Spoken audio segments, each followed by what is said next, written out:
What's up, guys? Jay and Derek here with Tap and Turn Gaming, coming at you today with a video about the upcoming new expansion of Magic called MTG Origins. It's going to be the very last core set that Wizards of the Coast is going to make, so after this set you can say bye-bye to core sets because they're not going to make them anymore. But from what we've seen so far, it's shaping up to be a pretty cool set. Yeah, I definitely like it more than I liked Dragons of Tarkir and Fair Forge. Yeah, kind of, seeing as it's the origins of 5 particular planeswalkers from the history of Magic, it kind of encompasses, all these different planes. You have, like, Gideon that's from, Theros, and you have, Chandra from a plane called, like, Kaladesh or something like that. Or whatever. Yeah, it looks very like steampunk Indian. Yeah, and then you have like Nissa from Zendikar, so it kind of encompasses all of these aspects from all these different planes and brings them all together. So it does make for a pretty cool set. So I kind of wish that they would, even though they're abolishing the core sets, that they would keep doing like Magic the Gathering Origins once a year, maybe. You just do Origins for all the planeswalkers. I would like to see like that. It'd be cool to see like Soren's origin and Tybalt, even though nobody likes Tybalt because he's terrible, and like Kiora. Just Tybalt the Terrible. Yeah, it'd be cool if they did that maybe once a year. Like maybe who knows? Maybe they may even do it just because they're saying there's no more core sets. Doesn't mean they may not continue to do origin sets and just do the origin of their planeswalkers because people love to gobble up the planeswalkers. Yeah, for sure. So basically, in this video, guys, we're going to be talking about 3 things. We're going to be talking about some new keyword abilities in this set and some ones that haven't really had their own keyword ability, but now they've become one. Also, certain abilities that have become evergreen, if you will.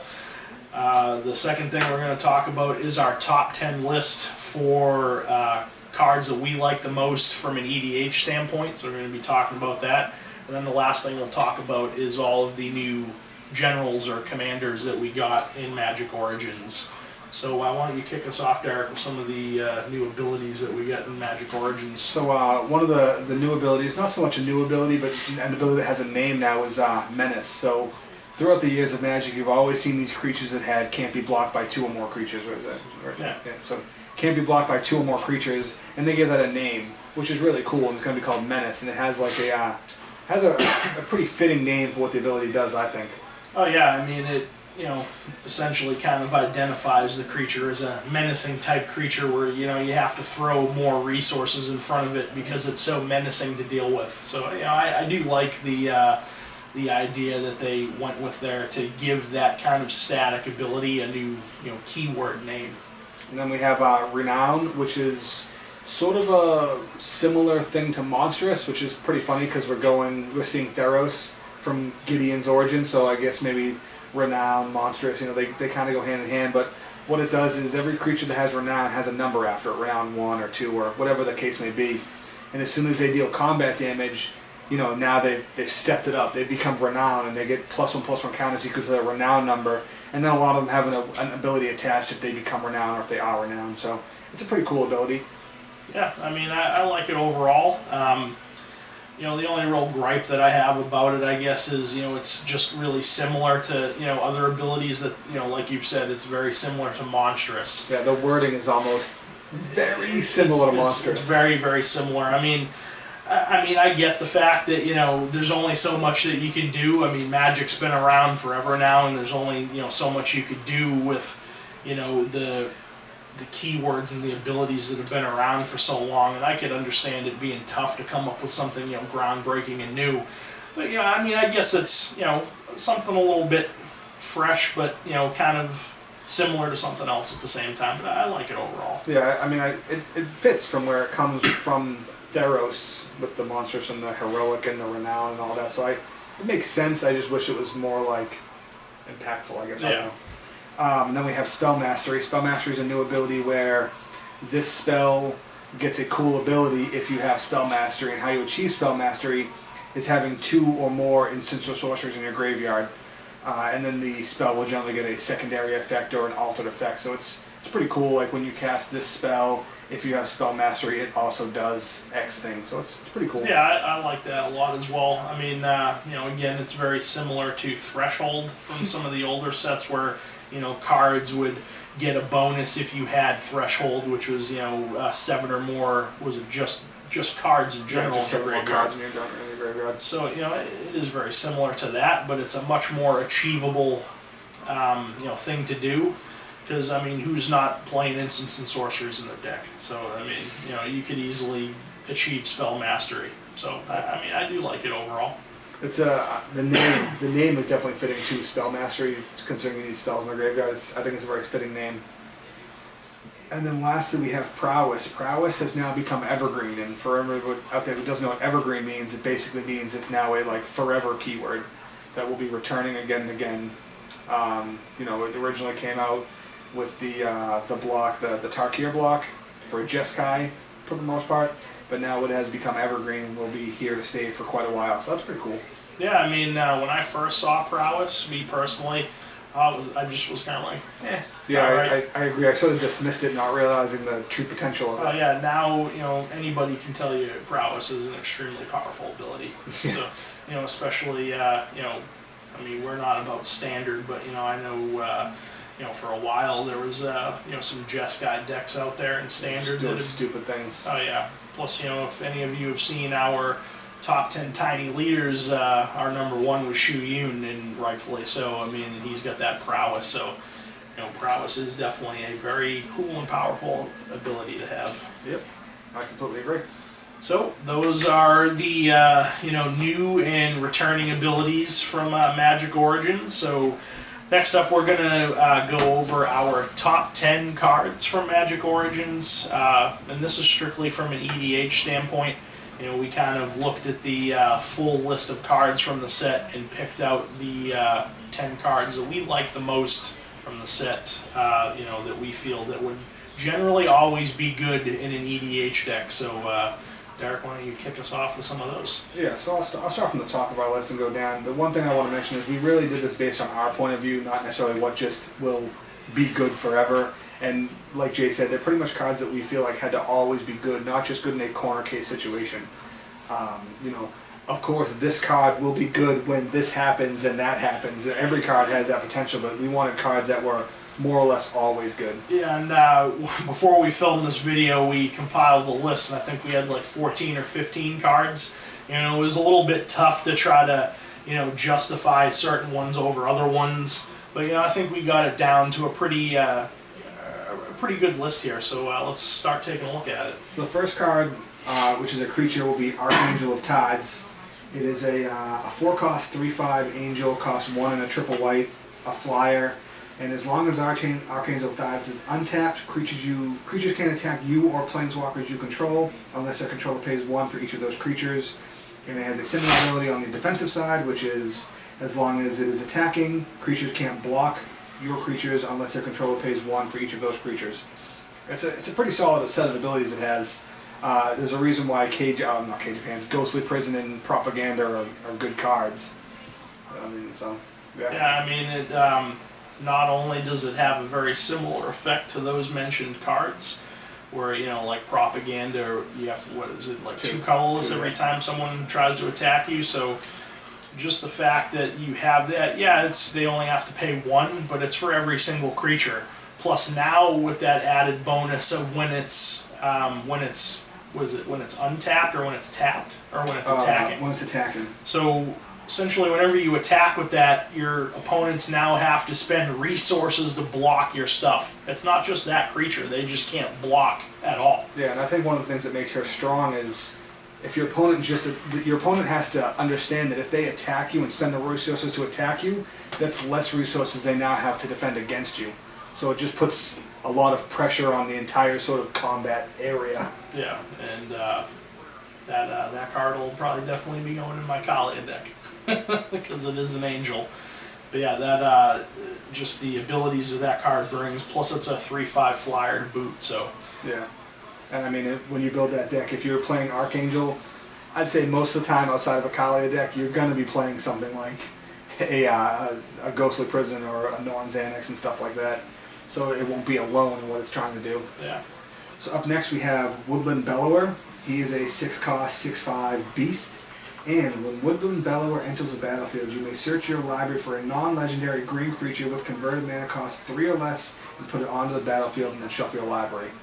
This guy has a pretty good ability, and what's funny is how much people need to RTFC. Because when this card was spoiled, people were like, oh, I'm going to get Rabblemaster, and oh, I'm going to get Brimaz. And it says green, and it says non-legendary, so slow it down and read the card. Oh, I mean, I did that too. You know, Derek and I had a conversation via text message one day while we were both at work, and I'm like, oh, this card's amazing. You know, I can fetch up Risk the Redeemed and, you know, this guy, and Derek's like, non-legendary, bro, RTFC. I think this is exactly what I said.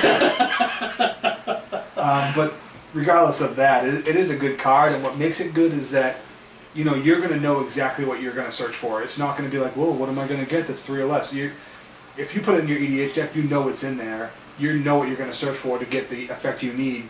And it may say green, but it doesn't say mono green. You can search for multicolored creatures, and that's powerful.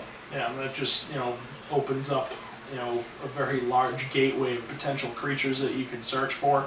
Right. You know, off the top of my head, you know, that guy would go very well into my Trostani deck, where I have a pretty low mana curve of creatures. You know, I have like Imperious Perfect, Eternal Witness, Jade Mage, you know, all kinds of stuff. So I mean, it is converted mana cost 3 or less, but you know, like you said, you know, if you're gonna put that guy in your deck, you know what cards you're gonna go fetch up with him, and you know, more than likely they're gonna benefit your board state. I mean, a perfect example of a phenomenal creature you could get is Deathrite Shaman. I mean, he is green-black and it only costs, what, 1 mana? Yeah. So yeah, and that's a phenomenal pull that you can get with him. Absolutely. So Woodland Bellower. He's also a 6-cost, 6/5, so he's got a pretty big body on him anyways. So he gets our thumbs up. Next card we came up with is Animist's Awakening. It's a sorcery, cost of green and X. Basically, it's almost like a Genesis Wave for only lands. You know, you pour X amount of mana into it, and you reveal the top X cards of your library. You put all the lands revealed this way onto the battlefield tapped, and everything else goes to the bottom of your library. That's really cool. And then if you're Spell Mastery, you know, if you have 2 more instant sorcerers in your graveyard, when those lands come in, you now untap them. That's a really cool thing, because if you're playing in a multicolor deck and you have Karoo lands, or if you have Shock lands, they're coming into untap for free, potentially. And also, the fact that when you flip the cards, anything that's not a land doesn't go to the graveyard, it goes to the bottom of your deck, so you're not losing any resources. Yeah, I mean, everybody knows and loves Genesis Wave, and, you know, like you said, it's very, very similar to that. I mean, yeah, it's only going to hit your lands, but in, you know, in an EDH game, you know, that's, you know, a big thing. It's a reason, you know, there's a reason why they banned Primeval Titan. You know, because he was just so ridiculously good, you know, shooting out lands, and, you know, everybody wants to ramp in EDH. That's like one of the main things that you want to do. Even if you're not playing green, you know, you'll see people build decks and, you know, put, you know, things like Soul Ring and, you know, Thran Dynamo and Gilded Lotus and stuff like that. I mean, ramping in EDH is one of the key things you want to do, and that card lets you do it very well. And if you're Spell Mastery, they all come into play untapped. So yeah, and for 1 green and X, it's easy to generate a lot of colorless mana most of the time, but only has the investment of 1 green. Yeah. So that's really, really cool. Thumbs up on that card. Next up we have another very blue card, and probably people are going to hate it, and that's Displacement Wave. Displacement Wave is pretty cool. It's a sorcery, blue, costs 2 blue and X, and return all non-land permanents with converted mana cost 2 or less to their owner's hand. Did I say 2 or less? Yes. I meant extra less. That's extra less. Yeah, I said 2 because the 2 blue. RTFC, bro. I know, right? It's a really cool effect. I mean, for 2 mana, if you pay 0 into X, you can bounce an entire field of tokens, and that's, you know, blue doesn't generate a lot of tokens, so being able to bounce them all is a good effect for them, or just being able to reset the board. You know, it's good. Yeah, I mean, there's, you know, quite a few decks out there that can either produce lots of mana or infinite mana. So, you know, being able to, you know, have a spell like that where, you know, you can dump however much mana you want into it, and like you said, essentially just reset the board. It gives blue access to a sweeper, essentially. Yeah, I mean, the perfect setup I can think with this card, and I know it's a corner case, but this card is good all the time, but what I'm going to say is if you have this and Omniscience down, you know, you balance everything that costs one less than Omniscience, it's all going back to your hand and coming right back. And your opponent's left with a grip full of cards that they have to just be at your mercy now. Yeah, and if your opponent doesn't have a Reliquary Tower down or something like that, they're going to dump a lot of that stuff into their graveyard. Yep. Up next we have a black enchantment for 2 mana, black and a colorless. It's an uncommon, but being an uncommon, it's still pretty powerful, and that is Shadows of the Past. Whenever a creature dies, you scry 1. I think that's huge. And then for 4 and a black, you can pay into it. Each opponent loses 2 life, and you gain 2 life. And then you can only activate this ability if there are 4 more creature cards in your graveyard. That second ability for me is kind of, it's whatever. 5 mana for a shock, essentially, is whatever. But his first ability is super powerful. Whenever a creature dies, you scry 1. That's awesome. Yeah, I really like that a lot. And, you know, in EDH, creatures are going to die all the time. So, you know, and that enchantment is very cheap at what, 2? 1 and a black? Yep. So, you know, you get that down, you know, creatures start dying all over the board. You know, if it's a multiplayer game, Oh yeah, you're scrying all day long. yeah, you're gonna set up your draws all day long with that card. So you know, it is an uncommon, but I mean, from an EDH standpoint, we think it's a very powerful card to have. Yeah, what makes it super powerful is it doesn't say non-token, and it doesn't say creatures you control or creatures your opponents control. Just any creature. Whenever any creature dies. So I mean, it's just gonna hit the board all day long. It's gonna happen. Up next we have Sword of the Animist, an equipment card, so it's a colorless artifact. Well, you know, most of the time. This one costs 2 to play and 2 to equip. The equipped creature gets +1/+1. That's whatever. The real big ability on this is whenever the equipped creature attacks, you may search your library for a basic land card, put it on the battlefield tap, and shuffle your library. That's a huge, huge ability. Because our friend Primeval Titan was like, see you later. Yeah, he got axed from the EDH scene, and you know, and rightfully so. I mean, as much as I hated to see him leave and be banned, I mean, I can totally understand it because, you know, if you're playing green, every single deck is playing that card. Oh, yeah. And, you know, once that card hit the board, and I'm pretty sure I'm almost speaking verbatim of, you know, how Wizards worded it, I think, for the reason that they were banning it, it just completely changed the state of the game where everybody focuses on that card, and if you're playing like clone effects, everybody's going to start cloning Yeah, it. you're either cloning it, stealing it, or trying to figure out how to get rid of it. Yeah, and it just, the game just, you become so absorbed with focusing on that one creature, whether it be, you know, like you said, stealing it, cloning it, getting rid of it, you know, rightfully so, they banned him. So, I mean, that card right there, Sword of the Animist, is probably the closest thing that you'll get to a Primeval Titan. Yeah, it's not a 6/6 with trample, and it doesn't fetch you up 2 lands, but, you know, you slap that on any creature and start attacking with it, you're going to start ramping. So. Oh yeah, and I'll throw it on a token and send him in to die, I don't care. Oh yeah, just to get the land, I mean, Yeah, plus no it's problem. very cheap to equip it too, so. Yeah, 2 down, 2 equip, throw it onto a guy, and all he has to do is turn sideways, doesn't have to hit. It's huge. It's very good. I'm surprised a little bit they didn't make it a mythic, it's just a rare. Yeah, I wouldn't have been surprised if it was a mythic, honestly. So up next we have Red Enchantment, Flame Shadow Conjuring, and it has a mana cost of 3 colorless, 1 red, basic red enchantment here. What it does is whenever a non-token creature enters the battlefield under your control, you may pay 1 red. If you do, put a token on the battlefield that's a copy of that creature, it gains haste, and you exile it at the beginning of the next end step. That is a really, really cool ability. Yeah, I mean... for 1 red, it's powerful. Absolutely. I mean, what does that cost to play 4 itself? 4, yeah. So, I mean, it's relatively cheap. I mean, in EDH, you know, you're probably going to be packing a lot of high mana cost stuff into your deck and dropping bombs all day long, but there's so much value in that card. Everybody's going to be dropping creatures on the board. Yeah, it's only for your stuff, but, you know, just in investing 1 red mana, you know, if I play a Blightsteel Colossus, I pay a red, get another Blightsteel Colossus, and swing, and you probably die. So, I mean, just the fact that it's so cheap to activate, and you get a copy of any non-token creature that you play, not necessarily play just when it enters the battlefield. So, you know, you could, you know, going back to our friend there, the Woodland Bellower, you could fetch up something with him, or play him, copy him, get 2 guys. Yeah, because Woodland Bellower doesn't say cast also, he just has an ETB. Yeah, this card is it's crazy. It's like, imagine like an Inferno Titan. Cast Inferno Titan, dudes at 3 damage, copy him, do 3 damage. The new one attacks, do 3 damage. Yeah, that's ridiculous amounts of damage going on. Yeah. So I mean, it's nice. I feel like that would probably go in your Animar deck very easily. Oh yeah, I mean, I would argue to say this will go in 80% of red decks, or decks that have red in them. I could completely agree with that. Up next we have Jace's Sanctum, not Shanktum. This is a 4-cost blue enchantment, costs 3 colors in blue, so it's on the same exact mana cost as the previous enchantment that we talked about.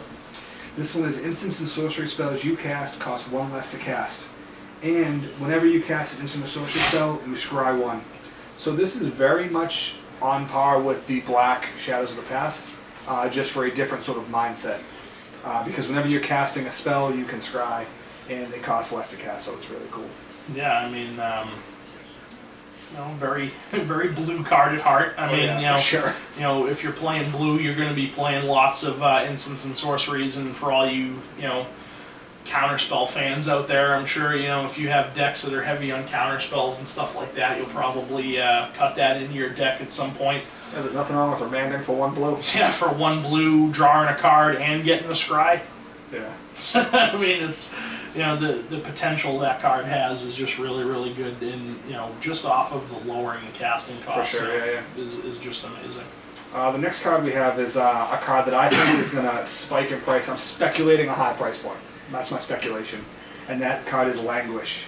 It is a 4-cost black sorcery, 2 colorless mana, 2 black mana. All creatures get -4/-4 until end of turn. I think this card's going to be huge. I mean, -4/-4 will kill most creatures. I mean, it really is going to wipe boards across the board. And it's the same mana cost as Damnation. It has the ability, since it's just giving a //, that they can't regenerate because it's not destroy effects, so it might as well say it can't be regenerated as well. Yeah. I think it'll see play in EDH, Modern, and Standard. I really do. Oh yeah, I think it'll definitely see play across just about every format that there is.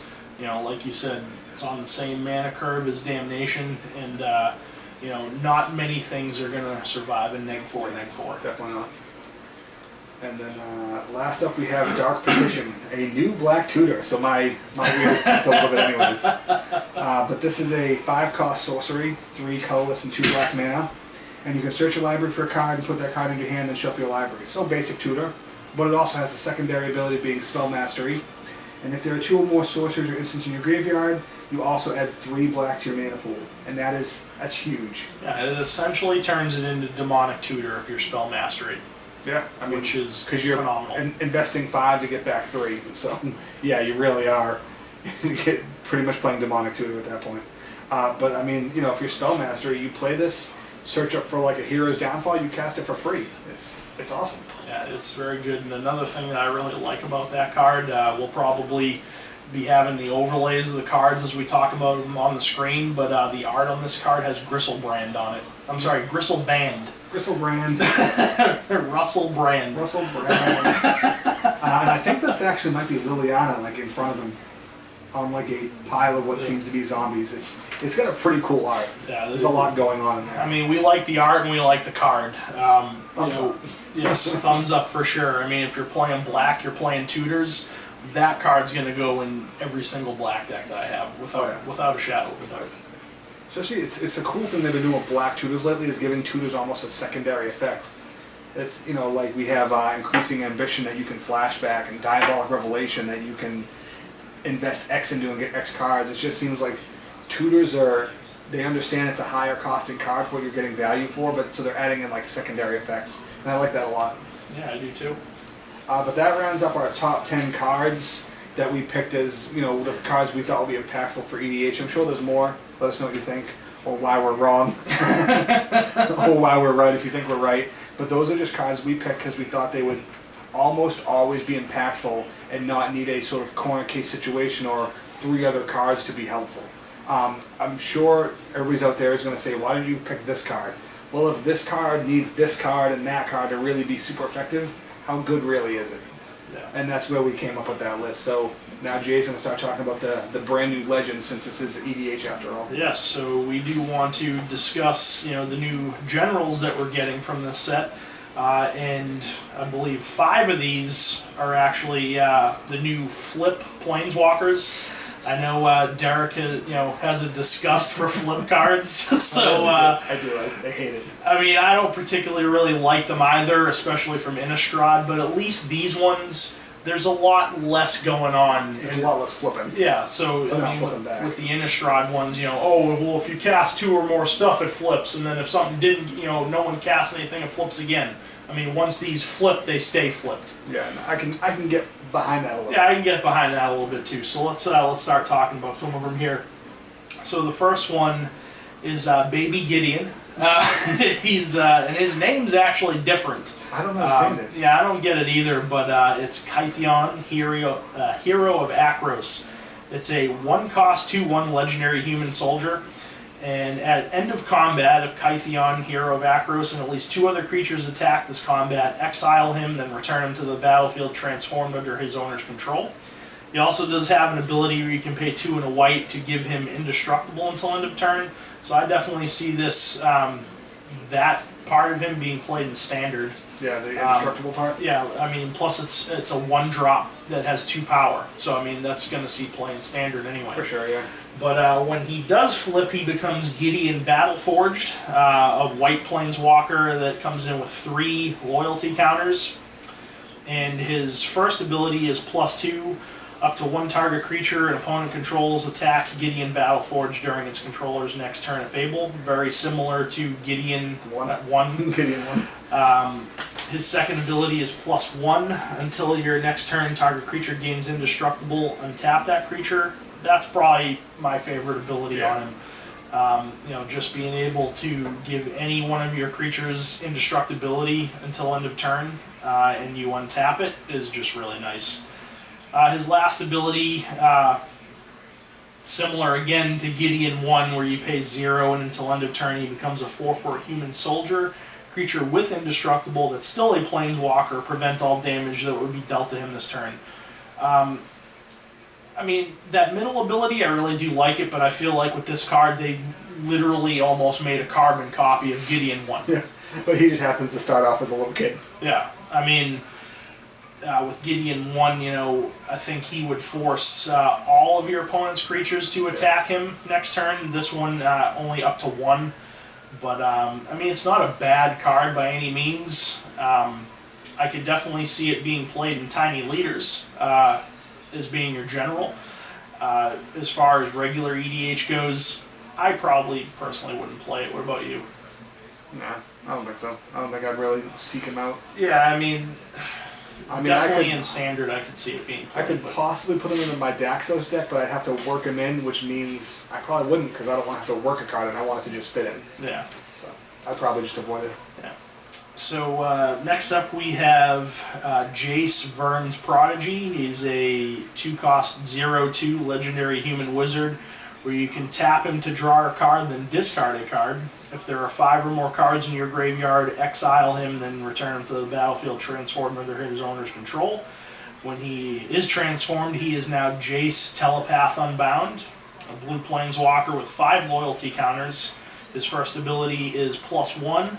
Up to 1 target creature gets -2, -0 until your next turn.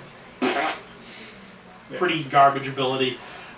His next ability is -3. You may cast target instant or sorcery card from your graveyard this turn. If that card would be put into your graveyard this turn, exile it instead. That's pretty good. From an EDH standpoint, not so much. From a standard standpoint, I'm sure people will go nuts over that because it's essentially Snapcaster Mage on a Planeswalker. Yeah. So, again, from a standard standpoint, I could definitely see this card being played, not so much from an EDH standpoint. Yeah, I don't want to exile my stuff. I want to use it again and again. Yeah, but anyway, his last ability is -9. You get an emblem with whenever you cast a spell, target opponent puts the top 5 cards of his or her library into his or her graveyard. That's probably the most relevant ability from an EDH standpoint, but you have to get him to able to -9 him. That's tough. That's a high amount. So I mean, you're only +1ing every time you use that first ability. So you know you have to use that ability at least 4 times to kick off that last ability. So I mean, I'm sure the creatures that you want to give that -2 are going to be bigger than 2. yeah, and they're So it's probably still going to hit you. Yeah, it's just going to hurt less, but it's still going to hurt, making it harder to get Jason up. So it's I don't know. So I mean, maybe I can see him being played in tiny leaders, possibly, but you know, from a strictly regular EDH standpoint, I probably wouldn't play him at all. Next up, we have Chandra, Fire of Kaladesh. She is a 3-cost 2/2 legendary human shaman. Whenever you cast a red spell, untap her. So that's pretty cool. Then she has an ability where you can tap her to deal 1 damage to target player. If Chandra has dealt 3 or more damage this turn, exile her, then return her to the battlefield transformed under her owner's control. When she is transformed, she is Chandra Roaring Flame, a red planeswalker with 4 loyalty. Her first ability is +1. She deals 2 damage to target player. Her next ability is -2. She deals 2 damage to target creature. Then her last ability, -7, she deals 6 damage to each opponent. Each player dealt damage this way gets an emblem with at the beginning of your upkeep. This emblem deals 3 damage to you, so essentially lightning bolts. You know, again, from an EDH standpoint, it's kind of meh. It's not bad. I mean, when she's a creature, the fact that you can continuously ping for 1, but it's only to a player, I mean, that's my only real gripe with it. I mean, the fact that you can untap her whenever you cast red spells doesn't necessarily need to be an instant or sorcery, just whenever you cast a red spell. So you can untap her and potentially go bananas pinging your opponent for 1 a bunch of times. As far as her planeswalker side, I feel like her first 2 abilities are pretty weak. Yeah, just the 2 damage. 2 damage to target player, then 2 damage to target creature. You know, yeah, that's going to kill some things, but you know, generally in EDH, 2 damage probably isn't going to kill very many of your opponent's things. Her last ability is very nice though, where she deals 6 to each opponent, and then all of those opponents get emblems where they get lightning bolted on their upkeep every turn. Yeah, so that's very nice. It's pretty cool. It's definitely one of the most flavorful abilities, the burn that keeps on burning. Yeah, it's almost kind of like a what's that card? Magmatic Force. For every upkeep, he lightning bolts. Yeah. So I mean, that's pretty cool. As far as playing this card in an EDH deck, I personally probably wouldn't play it. Yeah, I mean, it's cool and all, and it's fun, but I probably wouldn't as well. I mean, what is fun is you can use her ultimate more than once and stack emblems on your opponents. So that's fun. Yeah, so that would be pretty fun. Yeah. That's a lot of effort. Yeah. Next up, we have Liliana, Heretical Healer. I think I'm saying that right. She's a 3-cost 2/3 with lifelink, and whenever another non-token creature you control dies, exile her, then return her to the battlefield transformed under her owner's control. If you do, you get a 2/2 black zombie. Pretty cool. I like it. Yeah, I think she's probably the easiest to flip. Easy by far. Yeah. Easiest by far to flip. You just have to have one of your non-token dudes die. Yeah. And then you get a 2/2 to replace it. Yeah. So, you know, that's pretty cool, but when she is flipped, she is Liliana, Defiant Necromancer, and I'll probably say that I would probably play this card in an EDH deck. She is now a black planeswalker with 3 loyalty. Her first ability is +2, each player discards a card. Her next ability is -X, return target non-legendary creature with converted mana cost X from your graveyard to the battlefield. Then her last ability is -8. You get an emblem with whenever a creature dies, return it to the battlefield under your control at the beginning of the next end step. Probably the best planeswalker out of Yeah, out of these ones for sure. Like you get res and res. Yeah, you get res for days. I mean, her last ability pretty much gives you what's that? Dark Grave Betrayal. Grave Betrayal. Yeah, it pretty much gives you that enchantment without having to invest mana into it. Yeah. So by far, I think Liliana is probably the strongest planeswalker out of this set. I agree. And I think I would definitely play it in some of the decks that I have. I mean, I have a couple of Reanimator decks, like my Cedrus the Traitor King, and you know, my Saloon Guard deck has a little bit of reanimation to it, so I would definitely play her in those decks. Yeah, she could definitely find a home in my Carador deck that has res for days. Yes, it does. Next up, we have Nissa, Vastwood Seer. She's a 3-cost 2/2 legendary elf scout. When she enters the battlefield, you may search your library for a basic forest, reveal it, put it into your hand, and then shuffle your library. So, a nice little basic elf ability. Yeah, fetch up a forest and put it in your hand. And then whenever a land enters the battlefield under your control, if you control 7 or more lands, exile Nissa, then return her to the battlefield transformed under her owner's control. Once you do that, she is now Nissa, Sage Animist, a green planeswalker with 3 loyalty. Her first ability, +1, reveal the top card of your library. If it's a land card, put it onto the battlefield, otherwise put it into your hand. Very powerful. Yeah, it's ramp or just card advantage. Yeah, it's almost kind of like, Coiling Oracle? Yeah. So, if you, flip the top card of your deck, if it's a land, it goes on the board. If it doesn't, it goes in your hand. So you're essentially drawing a card. Yeah. And if it's a land, it goes right into play. Yeah, free drop. Yeah. Her next ability, -2, is put a legendary 4/4 green elemental creature token named Ashaya, the Awoken World, onto the battlefield.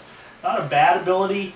If the token wasn't legendary, I feel like it would be a lot better. Yeah, I completely agree. Essentially, if you activate that, you're only going to activate it once for as long as that token's on the board. But her last ability is -7, untap up to 6 target lands. They become 6/6 elemental creatures. They're still lands. Definitely not a bad ability by any means. Just generally, I can see this finding a home in my Titania deck. But generally, I don't want my lands to be dudes, because if my opponent wraths the board, my lands are going to die too. I think that ability could be powerful if you're playing like green-black or green-white, and you make your opponent's lands creatures, and then wrath, or then wrath of God. Yeah, that's true. It doesn't actually have to be your lands; it's just 6 target lands. So green having a little bit of land destruction, not a terrible thing, I guess. Yeah. Behind Liliana, I think she's probably the second most relevant planeswalker. Even if you never flipped her and just kept drawing lands, or if you flip her and just keep getting lands and cards, even if you just +1 her all day or +2 her all day, whichever it is, just plus her all day long, without even using her other abilities. Yeah, Value. I could definitely see myself playing her in decks. What about you? I could play her probably my elf deck would be the only one that would fit in. Yeah. Alright, so that is it for the legendary creatures that turn into planeswalkers. The one thing to note about them, though, is the way they transform is different than the Innistrad cards. The Innistrad cards actually flipped. These ones exile first and then come back already flipped. So a lot of people were wondering how that was going to interact with like old flip card mechanics and stuff. It's completely different, and that's what they do, is they leave without flipping and they come back already flipped. So it doesn't interact with anything that says like transform or when a card flips or when a card turns face up or anything like that. They do it completely in a different way.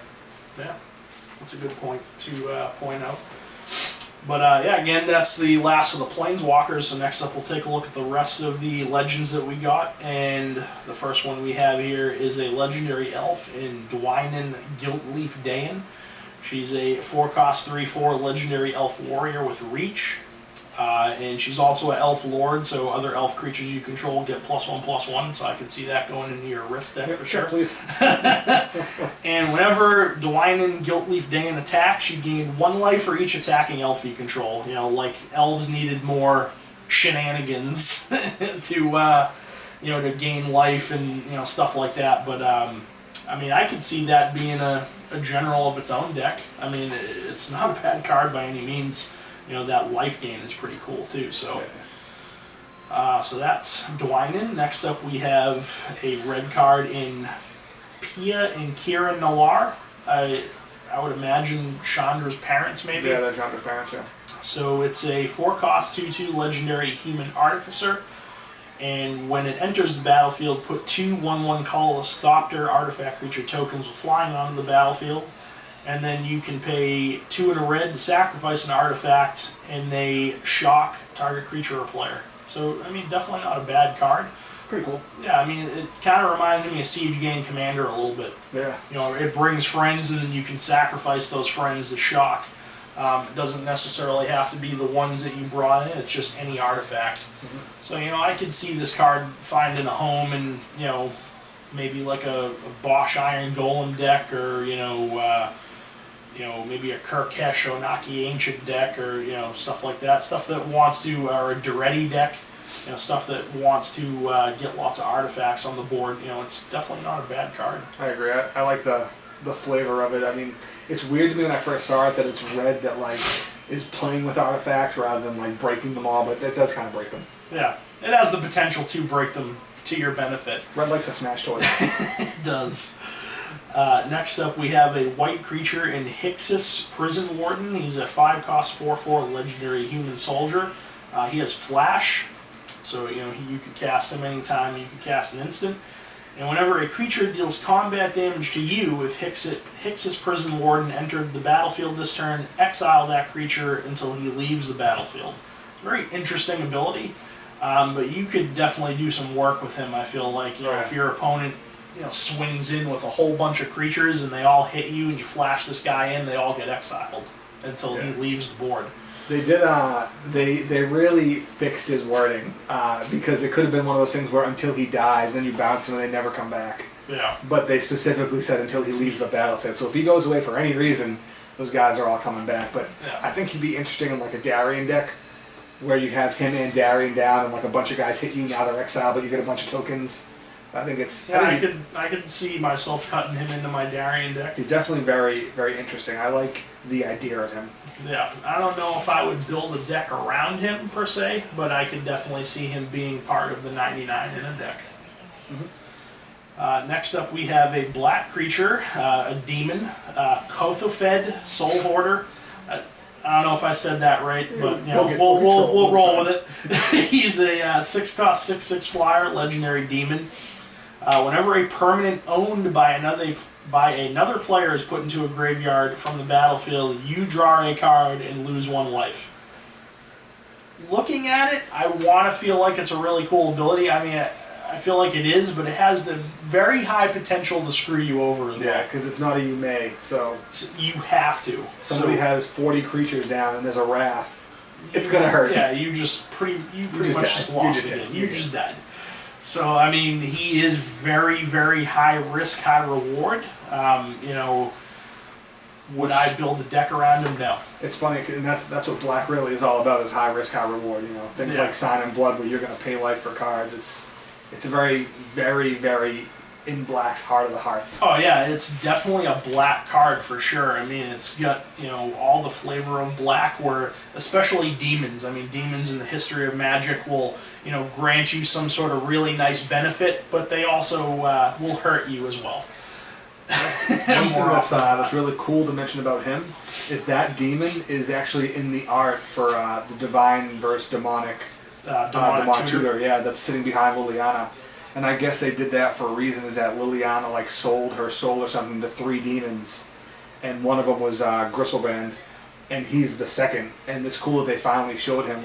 So Wizards, they don't play around. They made Divine versus Demonic years ago, and it's the same exact demon that's coming out now years after. It's and in the same set of Liliana's origin. So it's really cool. I really do like the little nuances that they do like that, where they tie in cards from previous sets. That's a huge sets. tie-in. That's Divine versus. How long did that come out? I don't even know, but it's been a while. Yeah, I mean, kind of on that same topic, where you have. You had Ujin the Spirit Dragon, and then back in Planar Chaos or Future Sight, you had Ghostfire, and Ujin's mentioned on that card. Yeah, and now I love that stuff. Yeah. So yeah, I really do like that as well. As far as the creature goes, would I build a deck around him? Probably not. Yeah. Would I put him in the 99? Maybe. He has the very high potential to screw you over, but he could reap you lots of benefits as well. Yeah, I mean, for me, I sort of agree. I don't know that I would never build a deck around him. I just wouldn't. But I think 9 times out of 10, I'd just rather choose Harvester of Souls over him. Whereas it's only when creatures die, and only when they're non-token creatures, but that has no potential to blow me out, really. Yeah. So that's Kothofed, whatever. Next up is a blue creature in Al Maharit, High Arbiter. He's a 7-cost 5/5 legendary Sphinx with flying. All Sphinxes have flying, I'm pretty sure. But as he enters the battlefield, each opponent reveals his or her hand. You may choose the name of a non-land card revealed this way. Your opponents can't cast spells with the chosen name. I mean, from an EDH standpoint, as you all well know, you can only have one copy of any given card aside from basic lands in your deck unless it specifically says on the card like Relentless Rats or... That'll instantly be the Shadowborn Apostle. Yes, I was just going to mention that. So you lose. Yeah, you just lost. I played... Oh, who's your commander? Al-Maharit? I'm just going to leave.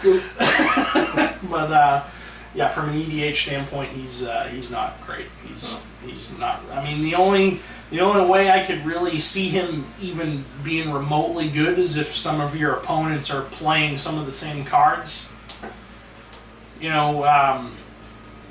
Oh, reveal your hand to me. Oh, you have a Elesh Norn? Oh, well, you can't play it. Oh, you have an Elesh Norn too? Well, you can't play it either. I mean, it is fairly good to be able to shut down a huge... Like, if you're playing that and someone's playing, like, Linvala, and shut that down, or shut down, like, an Iona, or shut down an Elesh Norn, being able to prevent that card from being cast is cool, but the cost you're paying to do that.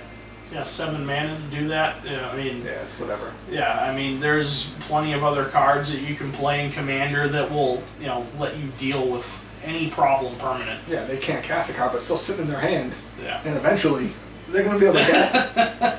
Yeah. And that was actually the last card. So those are the 10 new generals that we got from this set. Overall, the legendary creatures are kind of a little bit underwhelming from this set. I mean, yeah, I would play the elf just solely because it's a lord for my elf deck. But I agree, they're all kind of... Yeah, nothing, crazy, nothing phenomenal. I mean, we got some, cool stuff in Dwayne, Giltleaf Dayan, and, Chandra's parents. And, some of the Planeswalkers I really like Liliana and Nissa. The rest of them I don't really care for. But, I mean, other than that, overall, pretty underwhelming selection of new generals from this set. But, some of them are cool, some of them are kind of meh, but...